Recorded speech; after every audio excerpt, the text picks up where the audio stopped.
ఓరి దేవుడో, ఈ లెవెల్లో ఉంటుందని ఎక్స్పెక్ట్ చేయలేదు. మామూలుగా లేదు దేవుడా. నాకైతే ఒక నిమిషం ఇలా అన్నా అని చెప్పేసి నేను దేని గురించి మాట్లాడుతున్నా అనేది చివరి వరకు చూసి అప్పుడు సినిమాకి వెళ్ళండి. ఇంకా జెట్లీ సినిమా చూసాక ఇప్పుడు నాకు అర్థమైంది. నేను ప్రేక్షకుణ్ణి, మీలో మీరు కొట్టుకొని చావండి, నన్ను ఎంటర్టైన్ చేయండి అంతే.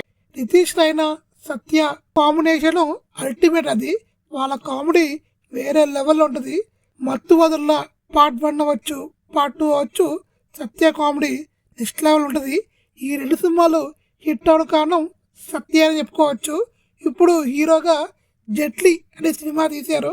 ఇంకా ఈ సినిమా ఎలా ఉందంటే, మత్తు వదలరా పార్ట్ 1 రిలీజ్ అయ్యాక నితీష్ రైనా హ్యాపీ బర్త్డే అని సినిమా తీసి చేతులు కాల్చుకున్నాడు.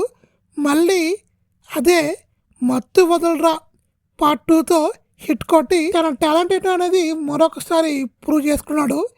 ఇప్పుడు ఈ జెట్లీ చూశాక మరొకసారి చేతులైతే కాచుకున్నాడని అనిపిస్తుంది.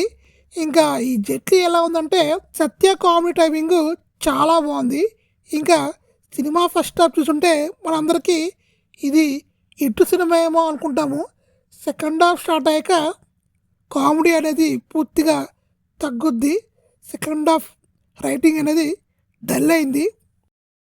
ఇంకా సినిమాలో స్టోరీని పక్కన పెట్టేయండి, మనకు ఆల్రెడీ ట్రైలర్ చూస్తే అర్థమైపోద్ది. ఇంకా సినిమా గురించి చెప్పుకోవాలంటే ఏమీ లేదు. సత్య సత్య సత్య ఇది తప్ప సినిమా మనకి ఇంకేం కనిపించవు. ఇంకా అలా చెప్పుకోవాలంటే చెప్పుకుంటానికి బొక్క ఏముంది, ఏమీ లేదు. సత్య పర్ఫార్మెన్స్, సత్య కామెడీ చూడాలనుకుంటే సినిమాని కళ్ళు మూసుకొని ఒకసారి వెళ్ళి చూసి వచ్చేయండి. నాకైతే జస్ట్ యావరేజ్ సినిమా అని అనిపించింది.